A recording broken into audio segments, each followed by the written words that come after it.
In this video, I wanted to discuss a few important concepts you should know before studying fluids. There are actually entire textbooks dedicated to the study of fluids, so it's important to have a good foundation before going deeper into the topic. You might think that fluids only describe liquids, but a fluid is actually any substance without a fixed shape where the molecules are able to freely move past one another. This applies to both liquids and gases. One useful way of characterizing fluids is by their density. You probably already know that the formula for density, represented by the Greek letter rho, is just mass divided by volume. Rearranging this formula, we can show that a fluid's mass is equal to its density multiplied by its volume, or that its weight is equal to its density multiplied by its volume, multiplied by the acceleration due to gravity. Another convenient way often used to characterize fluids is by specific gravity. The specific gravity of a substance is simply just a ratio of the density of that substance to the density of water. You'll notice that this is a unitless quantity.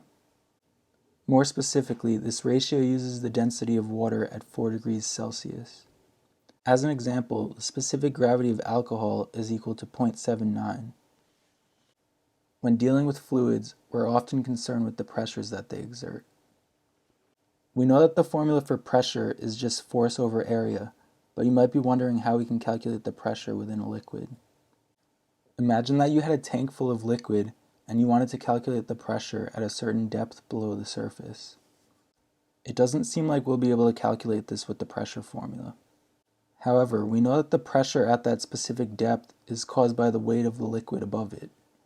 In this case, this weight represents the force in the pressure formula.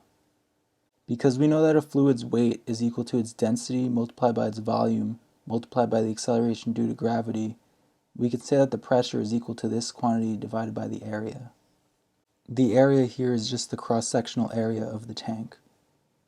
Volume can then be rewritten as the cross-sectional area multiplied by the height of the column of liquid above the point that we're interested in. You'll notice that the areas cancel out, showing us that pressure is equal to the density of the liquid multiplied by the acceleration due to gravity, multiplied by the depth under the surface of the liquid. You'll notice that in this formula, the pressure isn't actually dependent on the cross-sectional area of the liquid. This shows us that for a uniform liquid, pressures will be equal at the same depth. I hope that this video was helpful in introducing fluids and showing how you can calculate the pressure within a fluid. This is a fundamental formula in fluids used in some of the more complex topics, so it's important to fully understand where this formula comes from. If you have any questions, feel free to comment below and I'll do my best to answer them. If you found this video helpful, please give it a like and consider subscribing to the channel for more fast physics videos. Thanks for watching.